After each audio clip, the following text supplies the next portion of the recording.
saya mau tunjukin ke Bapak Ibu kitabnya orang Yahudi. Pernah lihat Pak? Bu? Belum ya? Nah, ini kitabnya orang Yahudi nih. Ditulis dalam bahasa Ibrani. Nah, ini, ya.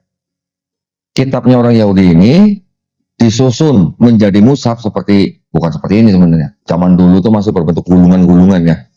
Disusun oleh kaum Yahudi atau Bani Israel itu baru abad 5 atau tepatnya itu tahun 450 sebelum Masehi. Berarti kira-kira 500 tahun sebelum diturunkan Nabi Isa alaihissalam. Ya, itu kitabnya orang Yahudi. Kitabnya orang Yahudi itu yang disebut dengan Tanakh, Bu. Tanakh, P-A-N-A-C-H. Nah, tulisannya gini. P-A-N-A-C-H, ya, Tanakh. Tanakh ini singkatan apa? Torah, Nevi'im, Ketuvim. Torah itu yang disebut dengan 5 kitab Musa, Kejadian, Keluaran, Imamat, Bilangan, Ulangan. Gak usah dihafalin Pak. Yang kedua kelompok Nevi'im, kisah nabi-nabi. Nabi bahasa Ibrani, Nabi bahasa Arab. Mirip sebenarnya. Kemudian kelompok ketiga Ketuvim.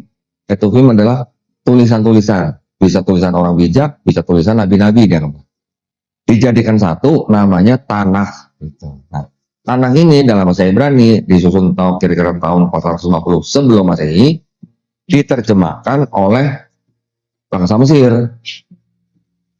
Diterjemahkan dari bahasa Ibrani menjadi bahasa Yunani. Nah, ini kitabnya. Nama kitabnya Septuaginta. Yang suruh Raja Mesir, namanya Raja Ptolemy II, disusun kira-kira tahun 270 sebelum Masehi. Oh, itu sebelum ada Nabi Isa alaihissalam. Kitab ini disusun. Bukan buku ini, bukan maksud zaman dulu ya. Bentuknya bagaimana kita nggak bisa pastikan. Tapi yang jelas bukan seperti buku ini. Nah, kitab ini setelah disusun, kitab ini yang dijadikan separuhnya kitabnya orang Kristen.